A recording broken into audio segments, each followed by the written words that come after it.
Hi, Cancer. Welcome to Pandora Astrology's monthly horoscope for September of 2021. We are the astrologers of Pandora Astrology. I'm Jamie Kale Miller, and right now I'm in Reading, Pennsylvania. And with me is... Hey guys, I'm Julia Mikos in San Francisco. Now, Cancer, if you are a sun sign Cancer and you missed your annual birthday reading, it's not too late to get a jump on your new year, find out what is coming in your new year, and get in the driver's seat. And if you want a solar return birthday reading, you can find a link for that in the YouTube description below. Well, we've got news about the inner planets, Venus, Mars, and Mercury, and also a couple of moons. It's not a crazy month, and I'm really happy to be able to say that. Not a lot of crazy stuff is going down. Julia, you want to kick this off with some word about Venus? I sure do, Jamie. Well, Cancer, we'll talk about Venus, which is the planet of art, beauty, and relationships. Wherever we have Venus is where we might experience some pleasure. And Venus begins the month in your fourth house, Cancer, which is your favorite house. It's the house of family and home. So with Venus here, it's going to be here for the first 10 days of the month. You could be feeling a lot more pleasure just hanging out at home, being a homebody. This is a great time for getting along really, really well with your family members or the people that you live with. And if you want to do things to beautify your home, because that's what Venus represents, maybe paint a new room, this is a wonderful transit for it. Then on September 10th, Venus will jump into your fifth house. This is the funnest house in the zodiac, and Venus really, really likes to be here. So the fifth house represents your children. It represents creativity, your hobbies, as well as dating. So if you're single, wonderful transit to get out there and meet somebody new. And if you have a partner, wonderful time just to enjoy your shared diversions together. Maybe kind of go out to a bar, go bowling. This is just kind of a fun house. And if you have children, it's a wonderful time for getting along and finding more harmony with them. Then Mars, the planet of action and activity, starts the month in your third house. So the third house is the house of siblings. It also rules your local surroundings and neighborhood. And wherever we have Mars is where we expend a lot of our energy, but where we could also run into flare-ups too. So with Mars in the third house, you could be very busy taking a lot of trips around your neighborhood, catching up on your to-do list. The third house can also represent writing and learning. So maybe you're just kind of really applying yourself to learn something new.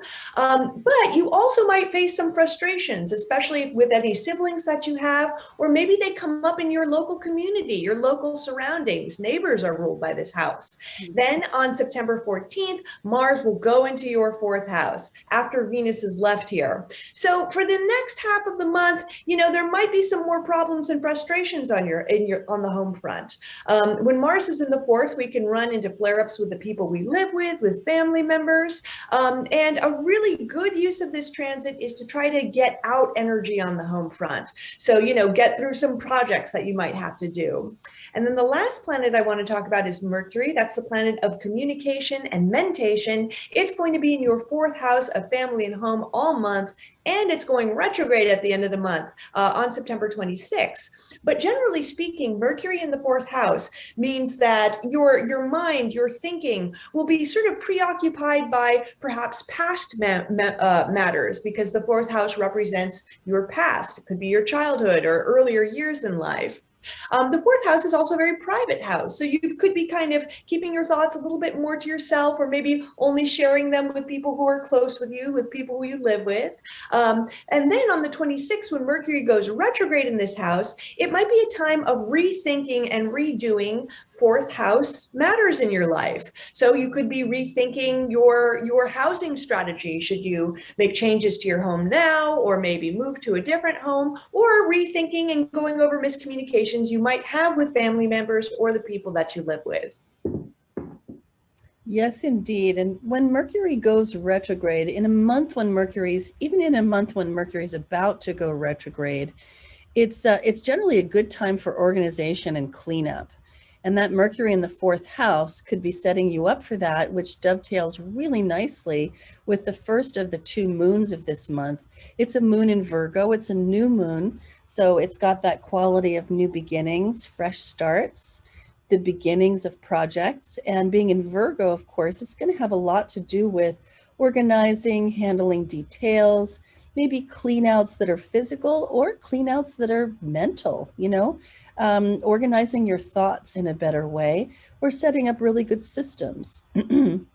That new moon in Virgo falls in your third house, which Julia mentioned before has to do with the people that are right around you all the time, such as neighbors or siblings or housemates, and the concerns that you think about every day, the contents and style of your thought processes.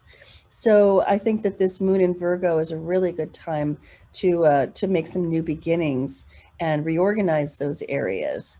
Maybe get into a better relationship with those people that are right around you. Now, this moon, we've titled it Being Weird Your Own Way, but also relatable. And the reason we've done that is because there's wonderful harmony during this moon with the planet Uranus, which is the weirdo of the zodiac. But when Uranus is bringing its influence harmoniously, then you can be quirky and unusual and even edgy, but not, over the edge. So, and we say a lot more about this moon in the video that we made about it, which you can find on, it's the New Moon in Virgo video on our September 2021 news playlist. But suffice it to say that Uranus brings in a good deal of that quirkiness and the fun of that. But also there are some social themes wrapped up with this moon, particularly including a square to Juno, which suggests that, while we're being quirky and edgy, we also have to work to be relatable. So that shows up for you as well, especially with those people that are right around you, housemates, siblings, neighbors, like that. The next moon that I want to tell you about is happening on the 20th. And this one we're calling penetrative intuition because of the involvement of Pluto. And here it is. It's a full moon in Pisces, which falls in your 9th house. That is the house of meaning. It's the house of long journeys over water. It's a house of travel. It's a house of culture and multiculturalism. And the moon being full, of course, there may be high emotions. And so you may find that you are possibly even getting into arguments with people about beliefs and belief systems, or about data and information that's not founded in fact, but is founded in unproved hypotheses. And I say that because the sun in Virgo is facing off against the moon in Pisces, which is very much, it has a strong faith nature, it has a strong religious nature, it has a strong emotional nature. It's definitely much more passion and intuition and a lot less of the, logic grounded in the physical, which Virgo is about. However, I have really good news, which is that Pluto is helping. Here's Pluto falling in your 7th house, and Pluto's been transforming your relationships from its position in your 7th house for years already, actually. That's an ongoing process, and this moon could bring, I think, help and support for that long-term process. So we're calling this one penetrative intuition, but I think that really what this moon is the best for is for the gentle pressure valve release of long-held secrets. Secrets that have started to poison the atmosphere, and maybe we're ready to come out years ago, and that just need to come out, and it's sort of a cleansing process. So I think that's what this particular moon is good for.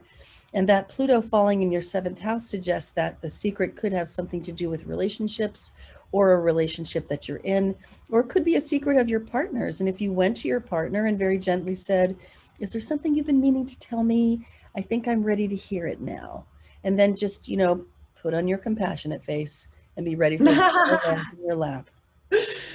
Be ready to be forgiving. It's a really good time for it under this moon.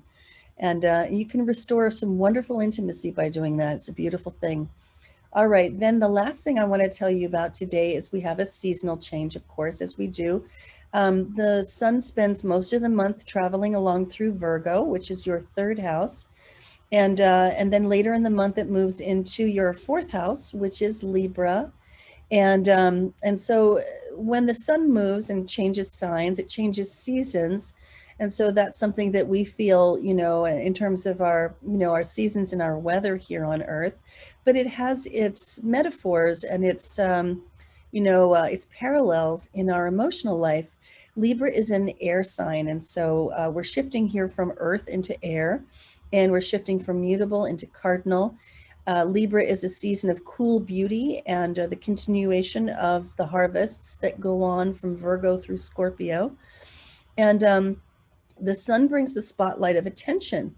So for the early 2/3 of the month, when the sun is in your third house, that spotlight of attention, the light of awareness or of consciousness, I like to call it, is shining into and bringing to light stuff in your third house. So your thoughts, your mind, your ideas, but also, again, those relationships with people right around you.